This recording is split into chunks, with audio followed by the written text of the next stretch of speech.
for your panel.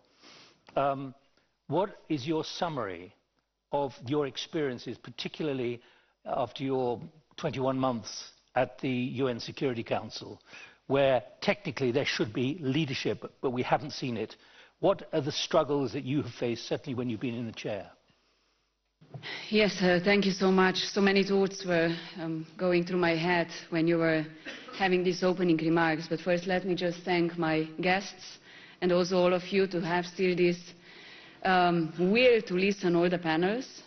I have to say that 2 days ago, first reflection was that 2 days ago I was meeting with the Ministers of Foreign Affairs in Copenhagen. We had a Gymnich informal meeting. And it was the day after we heard about the news that the Palestinian delegation cannot travel to Ungavik in September in New York. And as I reacted very emotional, I heard that, look at the group of troublemakers. It was a bit of a joke when few countries gathered together, like-minded countries, and we started discussing what can we do as a reaction. And it's not the first time, it's ongoing for a long time. And we got like a nickname, troublemakers. And I really have to say, and it's maybe a joke, but we are not troublemakers. And I also don't agree that we as a Slovenia run some sort of a policy that it's based on idealism or naivety.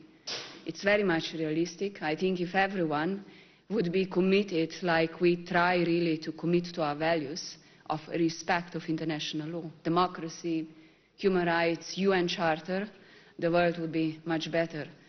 And this is not the case. So if we are troublemakers in that sense, then I'm proud of it. Because we are setting the mirror to our international partners, our friends in allies, and a mirror what is right, what we believe is right. Yesterday I also said what we have to do in my opening remarks, thinking that yes, we do have a way of, what people are asking and expecting from us. And we also see that no action, it's not an option. But people are disappointed.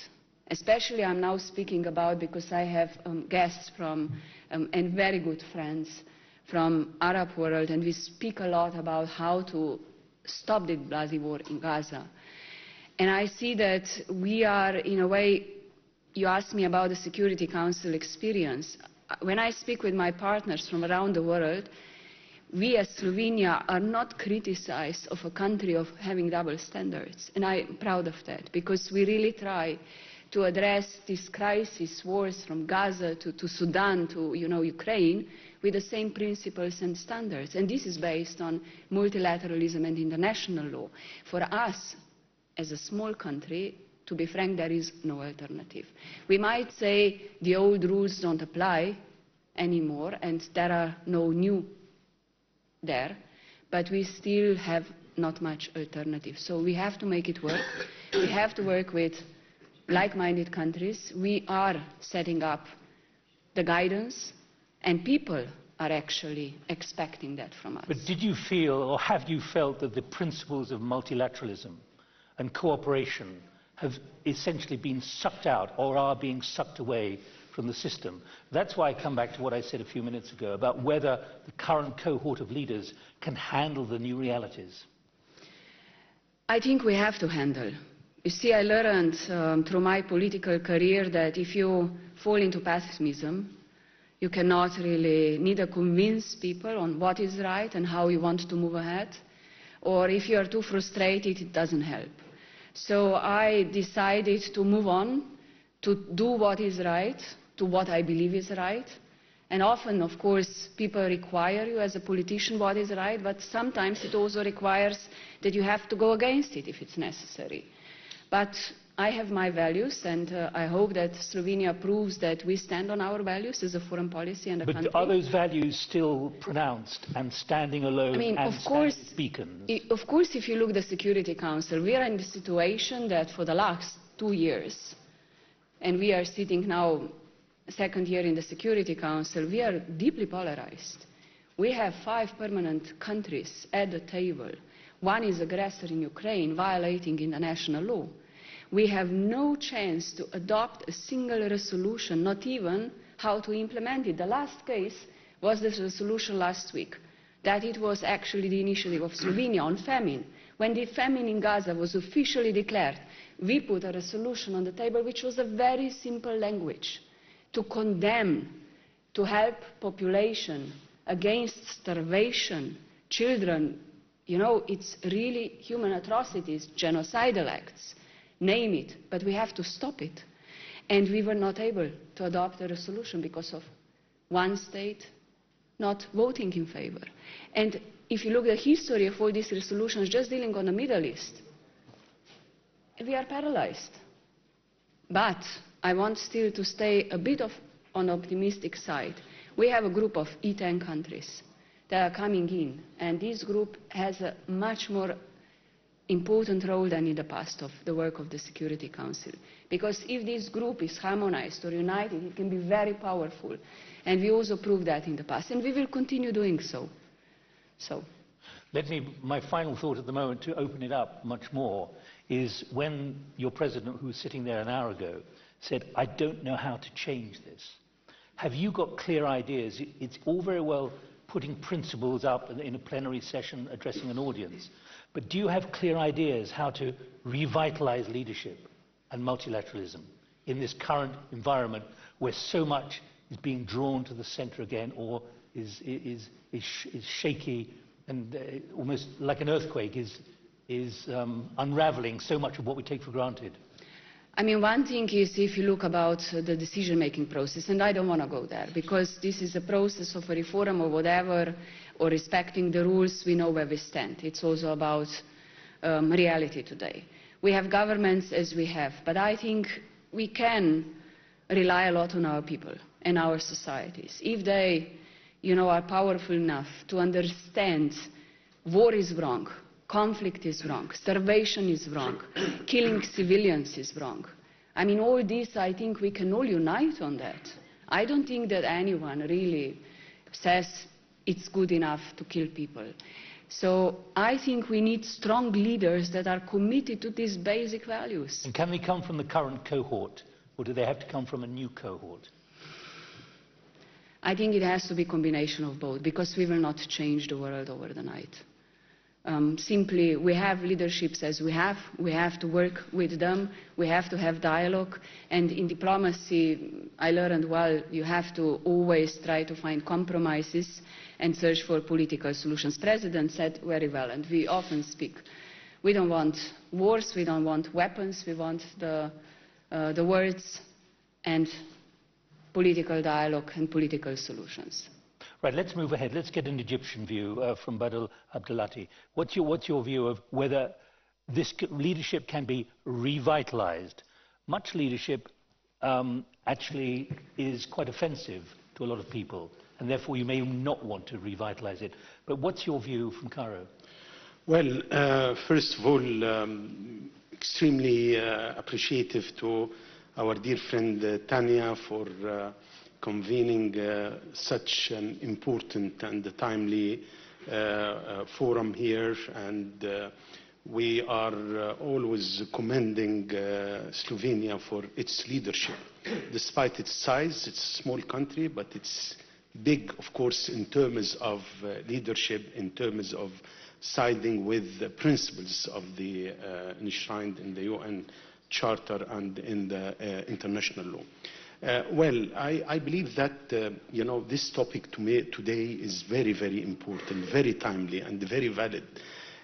We are facing a great deal of challenges, in Europe here. Ukraine is not only a security challenge for Europe, but also a big challenge for us in the Arab world, in Africa, in the Middle East, in terms of supply chain, in terms of food security. Just to give you an idea, we used to import, we are #1 net importer of wheat in the world, with 12 million tons every year.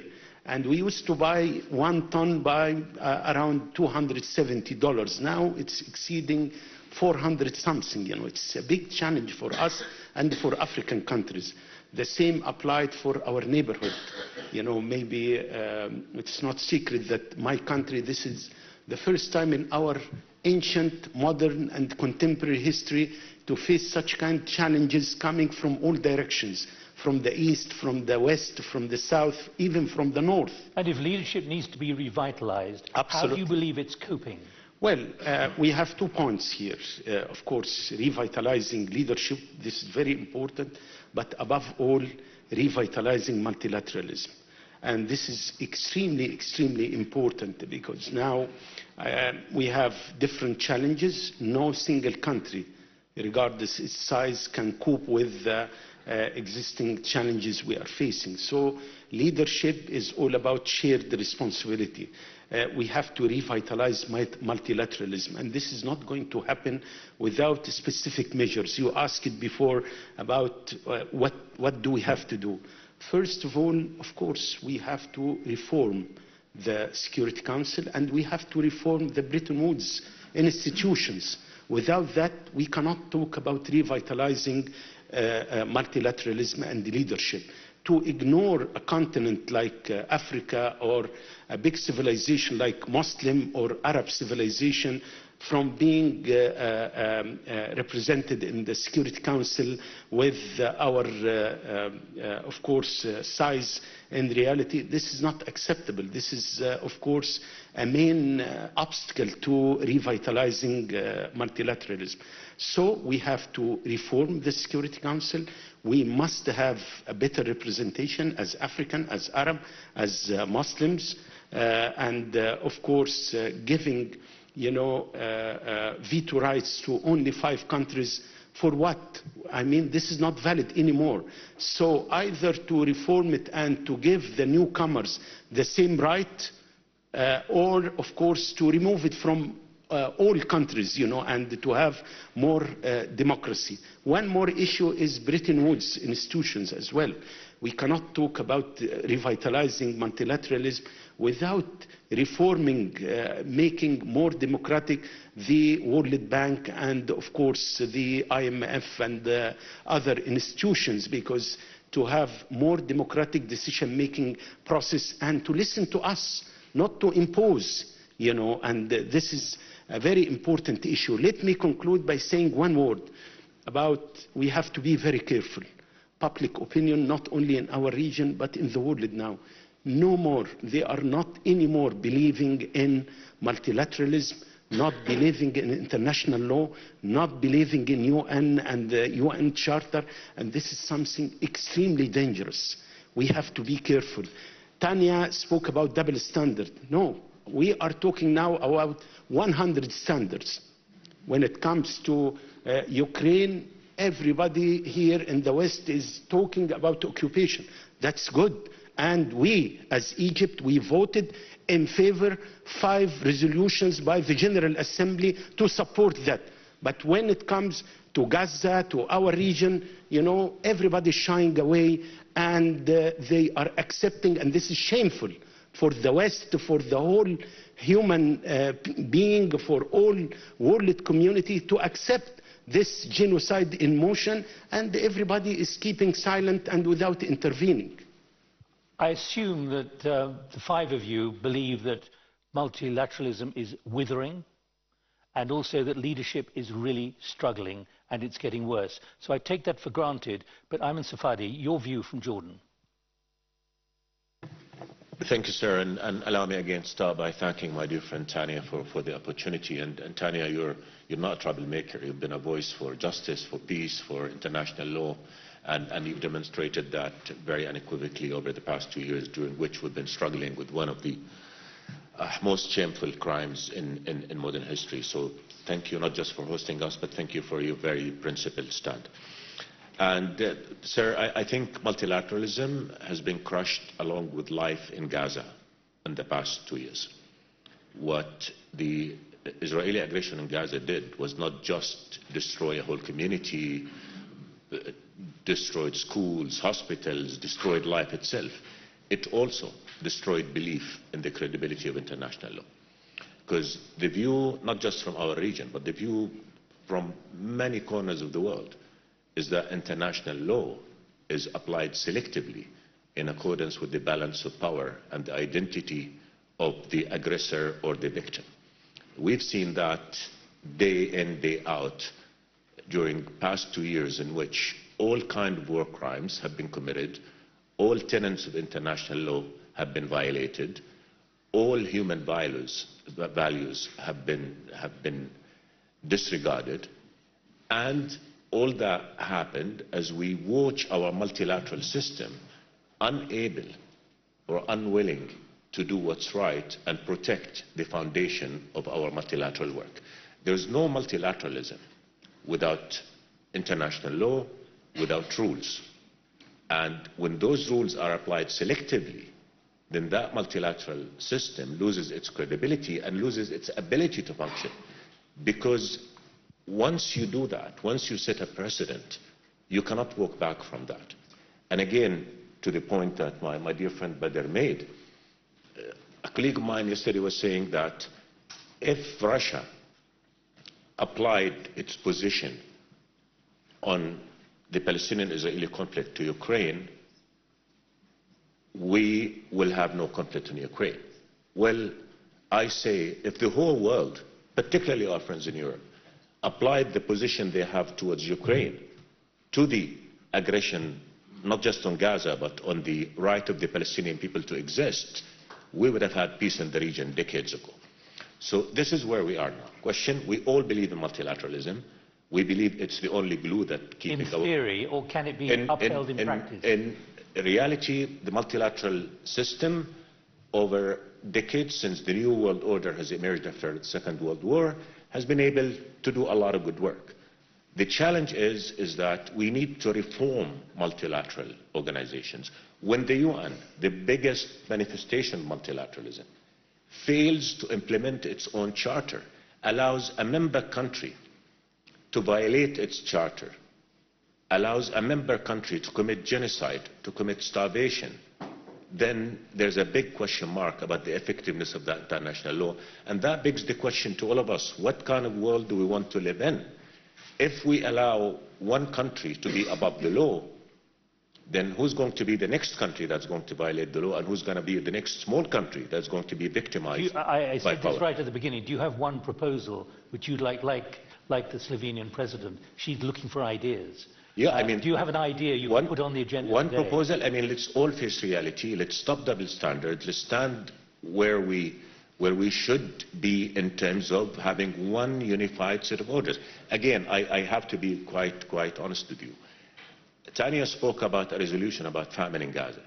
How is it possible in this day and age that the whole world is unable to apply the tools provided by our multilateral system to stop a famine, an Israeli-made famine? That is the question. So a proposal, absolutely, it's very simple. Let's all respect the laws which brought us together as an international order. Let's apply them equally to all. Let's make sure that no country, indeed Israel, is above the law. And let's make sure that we speak with one voice and use the tools provided by international law. So yes, we do need to reform multilateralism. We do need to reform the decision-making process within the UN. But I think before all of that, we need to face the reality. Are we being true to the values that we keep pronouncing day in and day out? And the answer, Gaza has shown that we're not. When 2.3 million people are taken hostage, are starved to death, and the world is unable to do something, that tells you that something humongously wrong with our world order and with our multilateral system. And that has got to change. We're not short of ideas, we're short of will. Short of will. And that will, unfortunately, is not there. Foreign Minister, the view from Bratislava. You're a small country. You're an important member of the European Union. Multiculturalism, multilateralism, leadership as well. How do you see that changing? Because we heard from the presidents of several other countries that they are concerned about whether there's real leadership and cohesion of leadership within the European Union. Thank you. Thank you. First of all, let me thank to my dear colleague Taya for having me here with this distinguished guest. What was said by Tanya, if it's written, I would sign it immediately, because we are more or less the same sized country, small and medium country. And what we have as a strong tool to protect ourselves is the international law only.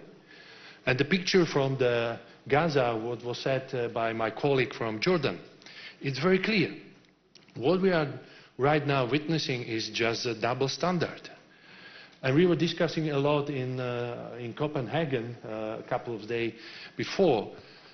We have many sanctions against the Russians and so on. I very clearly said that what was happening in Ukraine, it was the violation of international law. But when it comes to our approach from the European Union to Gaza, so it's double standard, nothing. So we are losing as a Europeans, in this case, credibility.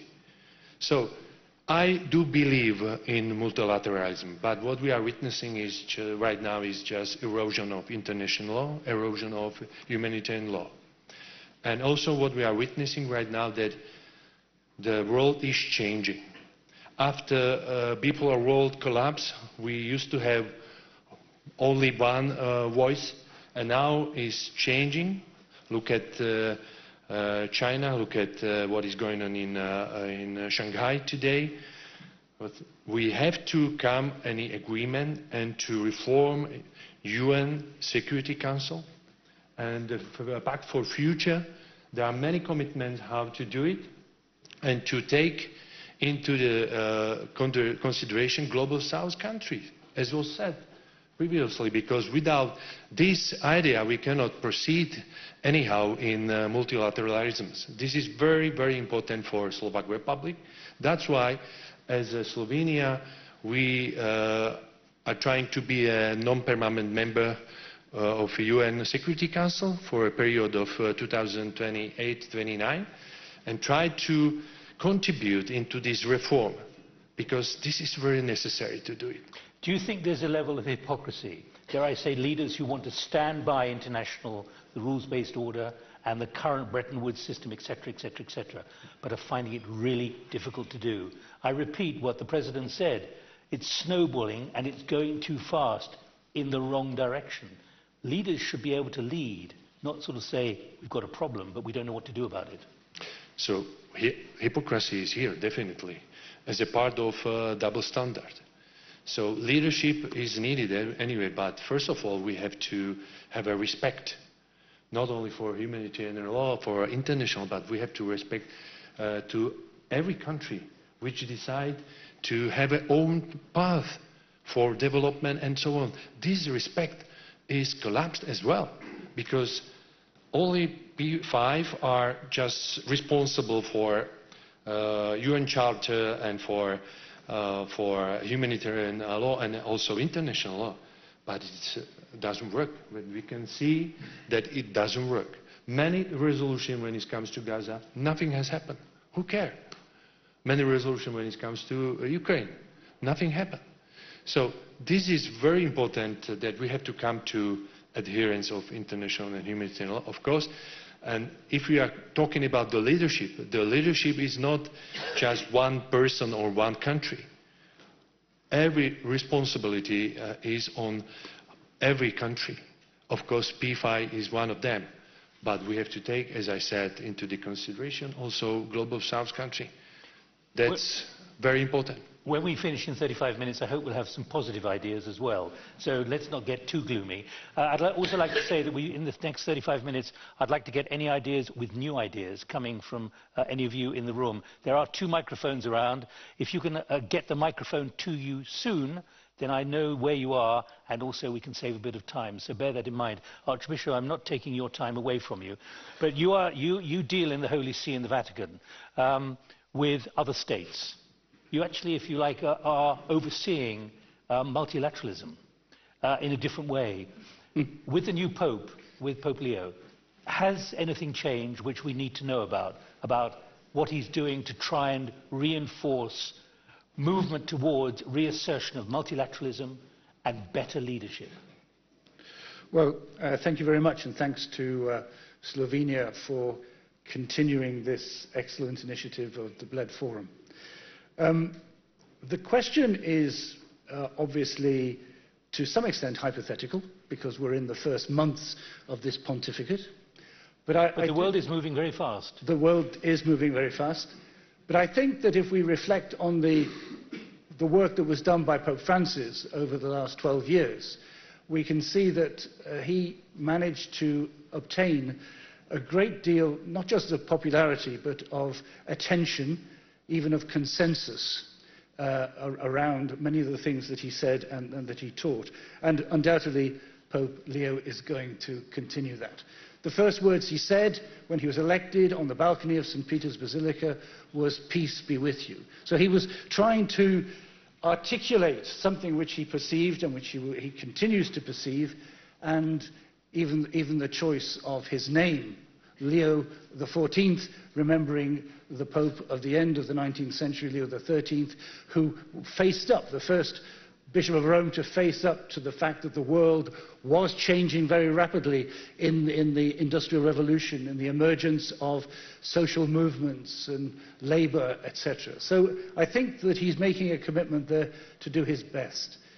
What I think we have to do is recognise, as I think we're doing here this morning, some of the challenges that we have.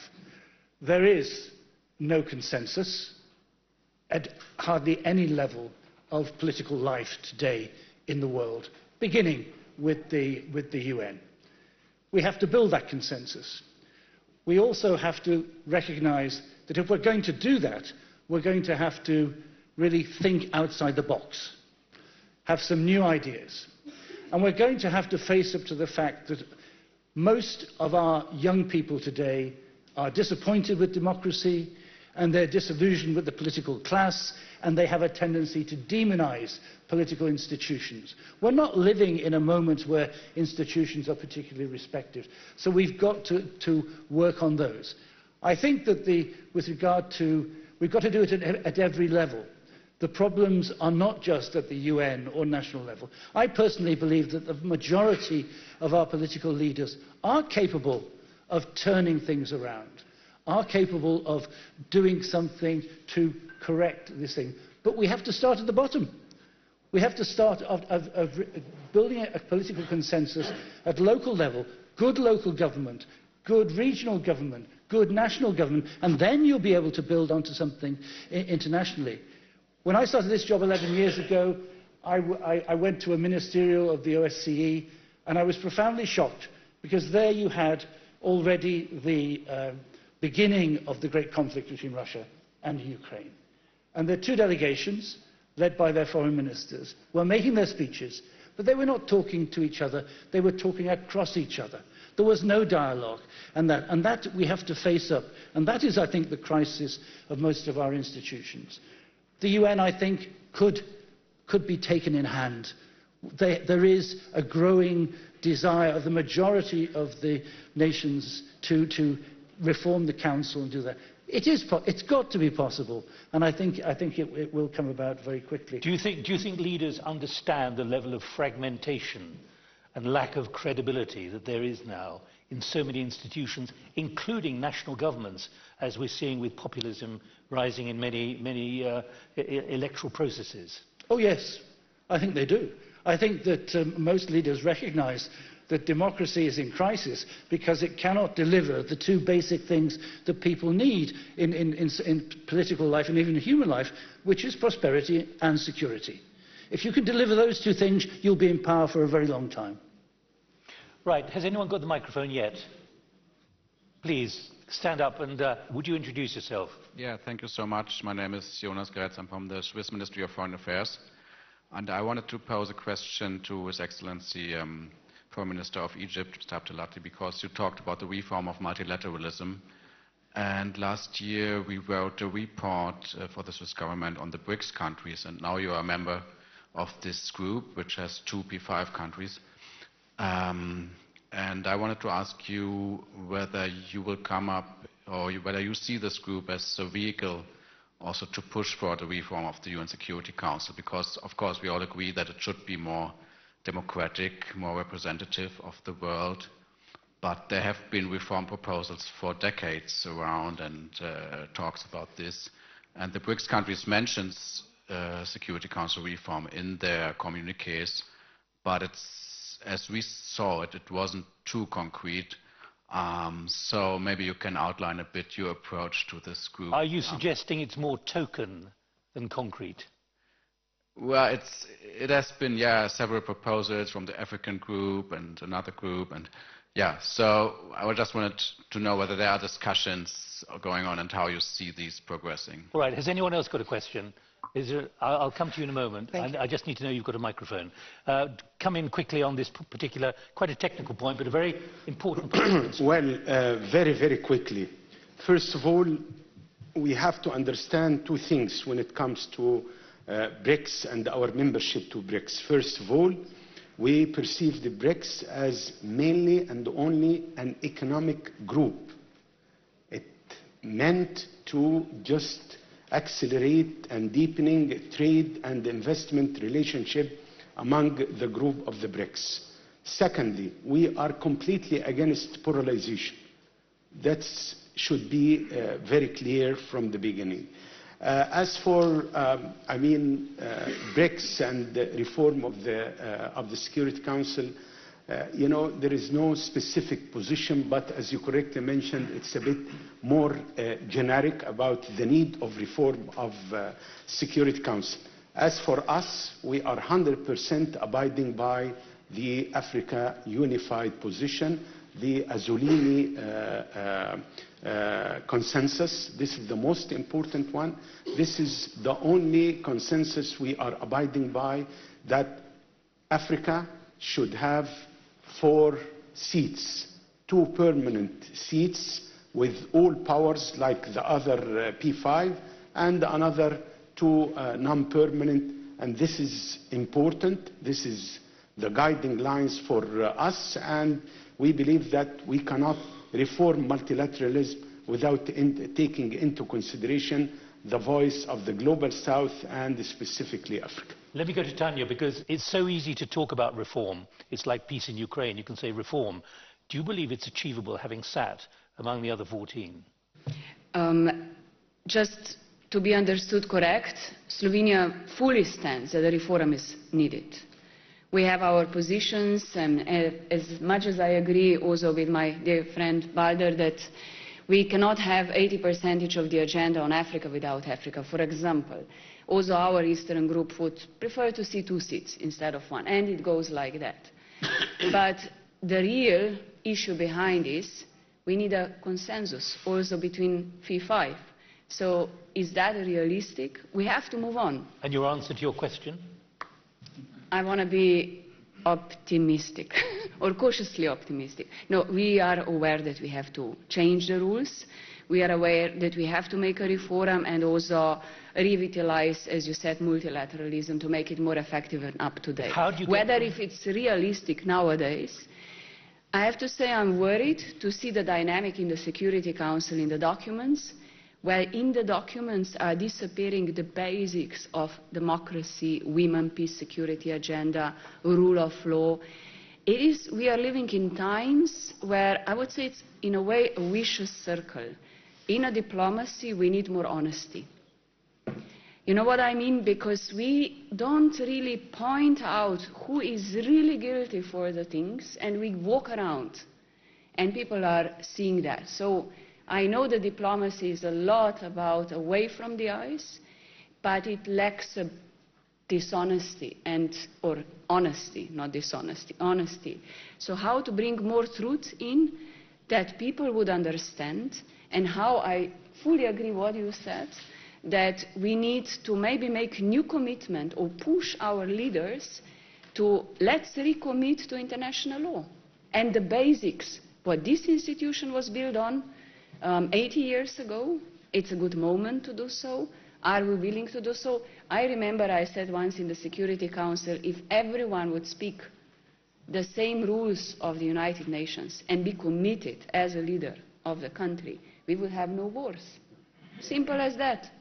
Let me press you on honesty. You've raised it, as you have with trust as well, and I put the word hypocrisy to the Foreign Minister as well.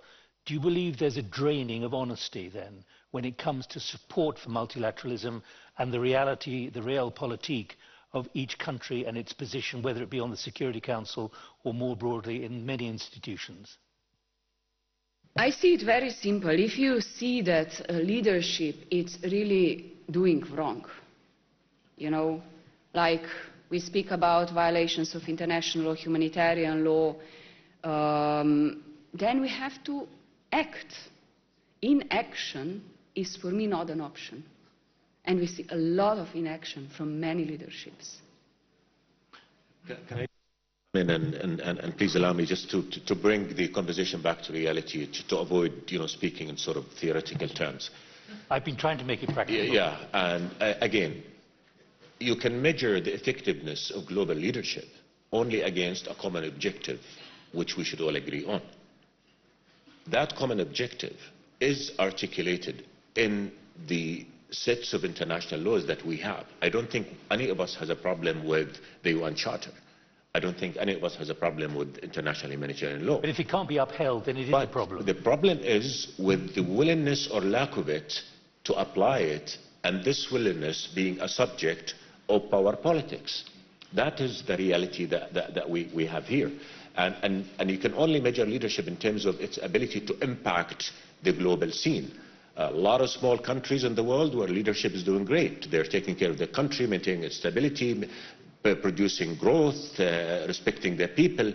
But then when you apply that to the global scene, you have to look at who is more impactful, and is the decision-making process or processes within our multilateral system conducive to ensuring that we use the tools inherently available in this multilateral sort of order to move towards the objective that we're set forward.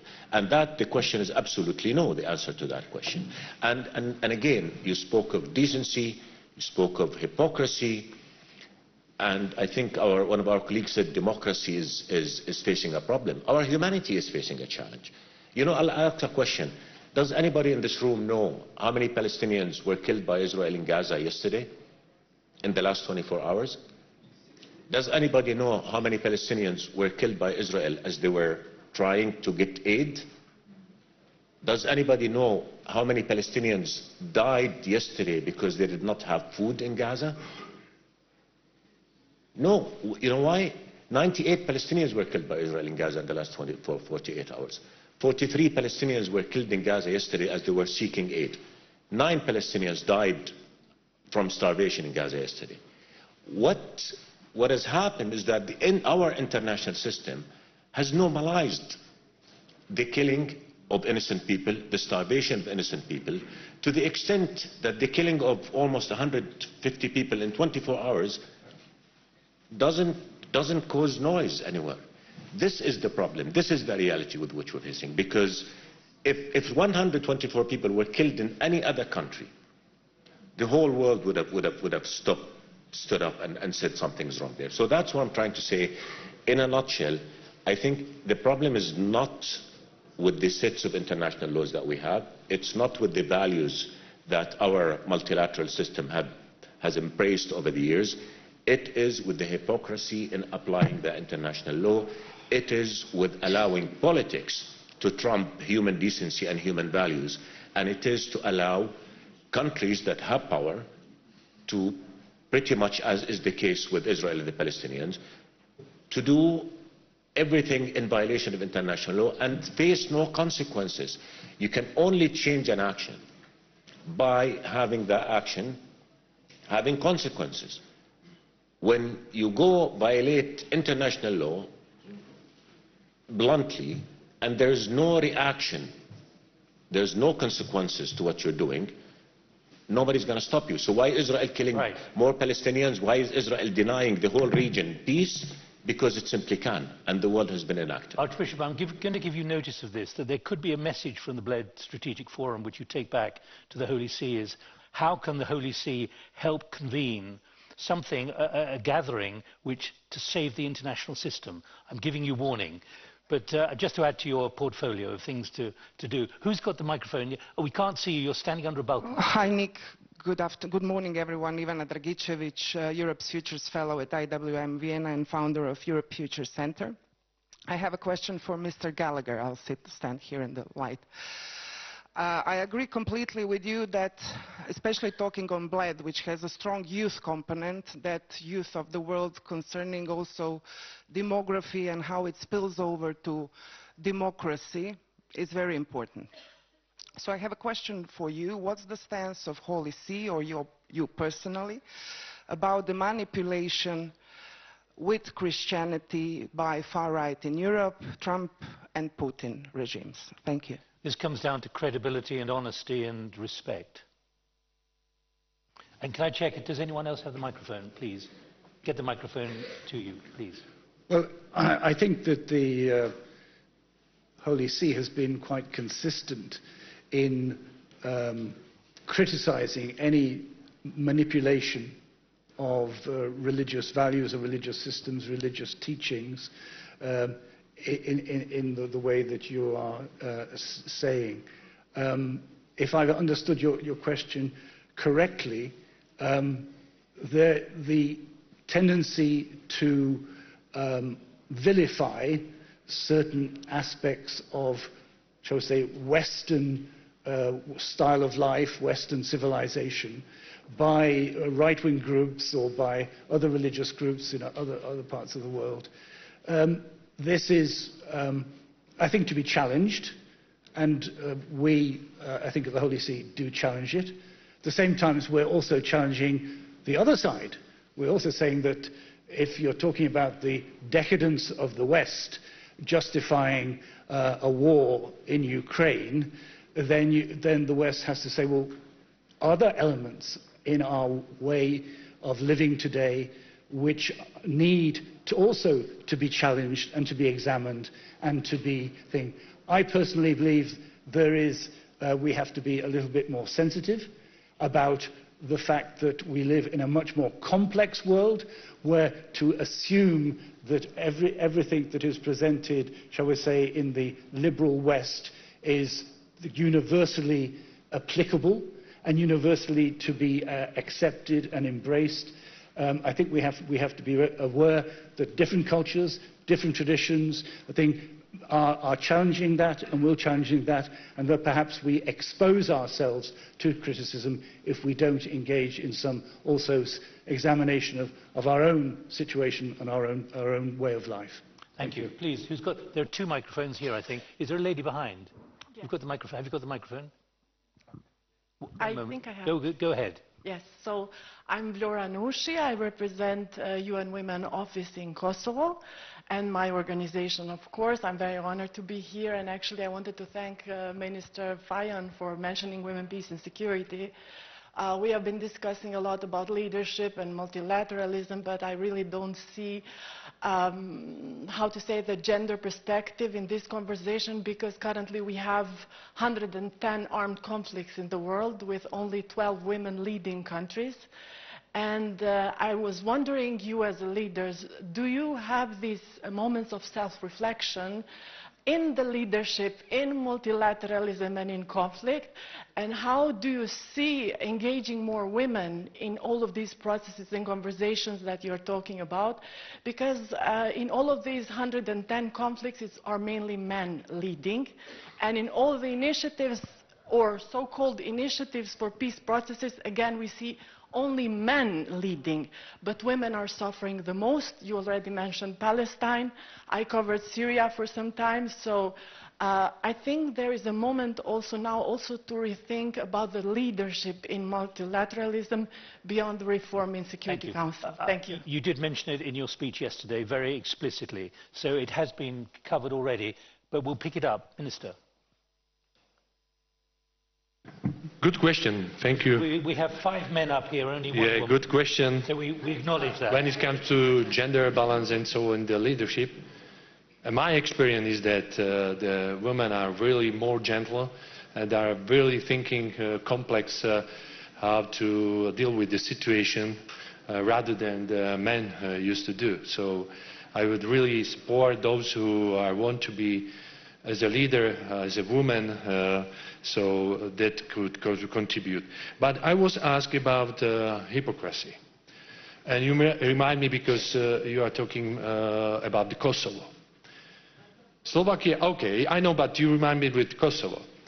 You know that Slovakia is one of the one from the 5 countries from the European Union which hasn't recognized Kosovo yet, because we consider that that is a violation of international UN Charter, violation of integrity of the sovereign country. And now we can see the different approach to Ukraine. So this is hypocrisy. This is something which we have to solve. Otherwise, if we say, okay, this is the different case as in UK, so we cannot come together as Europeans and so on. So this is also double standard, and we have to think about the double standard differently and maintain the double standard, not like if the international is broken by the good men or good guys, it's okay. If it's broken by bad guy, it's not okay. It should be the same. So, as I said already, our strongest weapon we have as small countries or any other countries in compared to the strong P5 or any big country, it's the adherence of international law. And we want to contribute it. And something what I would like to add, you know, Slovakia is sometimes considered as a, how it's called, infant terrible of European Union. But what we are doing is not broken unanimity of European Union. What we are doing right now is just to support dialogue, which is so missing, this dialogue. That's why we are talking with other leaders in China, also with the leaders in Russia, because without dialogue we cannot solve any war, any problem. You know, that's very important, and we are doing this policy on every corner of the globe, and this is multilateralism support as well. Thank you. Tanya, would you like to reinforce your message, given that it was particularly about women and leadership and what you have experienced as a foreign minister, as a deputy prime minister, both in the Security Council and in so many other forums, about the importance of women? I mean, I pay a lot of importance to these issues because I fully agree what you said. I mean, I see a big danger that in multilateral environments, really the agenda on women, peace, security is in a way, you know, also disappearing. And what I have to agree with you, if we would have more women, just in negotiations for peace, and we have fantastic women, we could do much more. So we are really trying on every platform to engage in a decision-making process, more women in empowerment, more women. So this is a general call we are doing, not only for a decision-making process, but to empower women and to also raise awareness what is going wrong. So I can just stress the call you made. I cannot say that the world would be better or with less wars if there would be many more women leaders, but at least it is a good chance, looking to some statistics and arguments, the world could be better.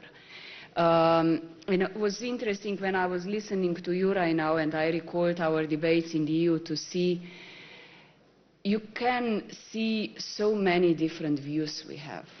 Just in Europe, when we speak about the Middle East, you can see so many differences. The whole geopolitics shifted to Indo-Pacific. And we see also so many differences when I speak with African countries or Asian countries, how we interpret also the international law when it comes to national interests. So there are a lot of challenges. Of course, there is a political will, absolutely, but then it comes to also a very thin line how to protect national interests and where to apply the international law. And this is the really a very strong leadership required that has not only legal responsibility, moral, political responsibility, and we lack that. But let me press you on that, because the title of this session is about revitalizing leadership. Do you reckon that women, people like yourself, in positions of positions of responsibility and influence, actually make a big difference to revitalizing leadership? I think we could. if it would be more of us. Yesterday, for example, before the official opening of Bled Strategic Forum, I gathered women in the political positions. We were, I think, around 10 women in the room, and we discussed exactly that issues. How to empower us, how to, make us stronger, and, how to use our positions. We need more of us. That's one of the permanent issues. So I have to tell you that at every meeting we have, everywhere we go, New York, whatever, Washington, elsewhere in Europe, we always gather women in minority. To give you an example, in the circle of 27 EU ministers, we are currently 5. But we are struggling and gathering our, principles together to be also heard and bring the issues on the table. Thank you. Right, one here. We've got 10 more minutes to run, so I can take another question, get a microphone to you over there, please. Yes, good morning. I'm Gregor Meyer. I'm a senior correspondent for the German press agency DPA in Belgrade, and occasionally working also in the Middle East. I would address my question to the distinguished podium, whoever wants to answer it. There was a lot talking about international law as a basic for the multilateralism. Do you see a certain structural problem with the fact that international law, when it is violated, that there are no real effective mechanism to sanction it? I mean, we have the ICJ, we have the International Criminal Court, which had indicted Prime Minister Netanyahu, but he is just going for a photo opportunity to Budapest to his friend Viktor Orban, and nothing happens. And as I understand it, the US administration is even punishing, sanctioning this court. In other words, do you see the rules-based system on life support at the moment? Are you agreeing there from Egypt? Well, absolutely, yes. I mean, we have international law, we have principles, we have UN Charter, but the main problem here is upholding to those principles. So it's all about the political will. When you have a country consider itself above the law or have impunity and doing everything at its hands, creating an artificial famine, also killing people, as my dear friend Safadi mentioned, their main crime, just they are waiting in lines to get food for their family. The problem here is the political will and upholding and applying sanctions and the specific steps. If each country understand very well that violating law will have consequences, then everybody will behave. But the main problem now, unfortunately, I mean, there is a lack of political will. Look, I'm sorry to say that European Union, there is no unity, no decision. There is a clear-cut violation of the association agreement between Israel and the European Union, and you cannot take a decision. If one young man or woman arrested in Egypt or in our neighborhood, outcry in the whole world, and now, as Safadi mentioned, yesterday, just every day now, it's getting normal. 100% to be killed, and you have genocide in motion, you have famine created by the Israelis, and nobody give a damn.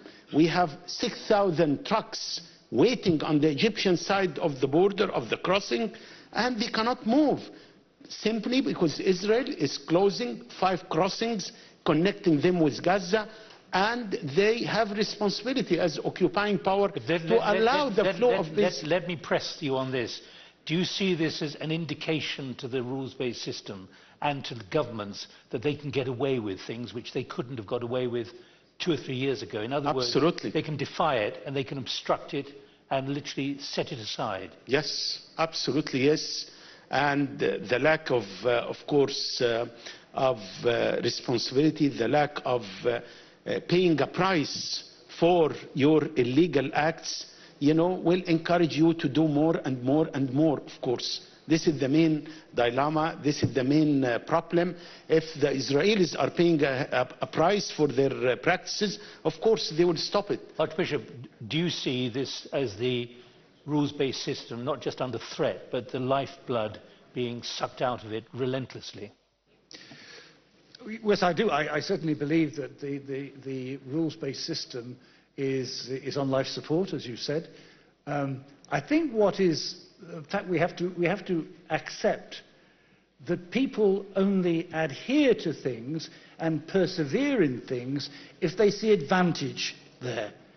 And I think this is possibly the problem, that as things have broken down because people do not understand that not only are they, shall we say, can get away with things, but if they get away with things, they're also making themselves vulnerable to being abused by others. And that, I think, is what broken down. There was a consensus in the past, in the rule-based order, that was sort of protecting everybody. There was something in it for everybody. Now, in the recent past, that has broken down, and somehow we have to work on that, and to see that the people, not only are they answerable to institutions and to the law, but also that they are beneficiaries from the institutions and the law. Let me press you. What do you mean somehow we have to work on it? You know, this is about accepting there's a problem, but then working out the way forward. Yeah, Can you see a way forward? Well, I think we have to start processes again. Processes like Helsinki and processes like a real realistic form for the UN and maybe the institutions, the ICCJ and the ICC, and renew these things from the bottom upwards. Okay, please, we've got about 7 minutes to run. Thank you so much. Good morning. I'm Dr. Alenka Verbule. I come from Schiller International University. 2 thoughts and 1 question. First, if we talk about hypocrisy, we can also talk about Bosnia and Herzegovina. So that's the first thing from our region. Second, about the women, peace and security agenda. I worked with women in politics, empowering them for 25 years with the OSCE and the United Nations. One of the biggest challenges is how to get women together to, similarly as men, overcome the political barriers, disagreements, being parties, military, etc. So it's very important for women to find a common topic where they can meet, where they have common grounds. This is a start. And I'm happy to hear that women at the highest level are trying to do something in this respect. Now, my question. So, leadership, revitalizing leadership, and also going back to the comment made by our guests from Jordan.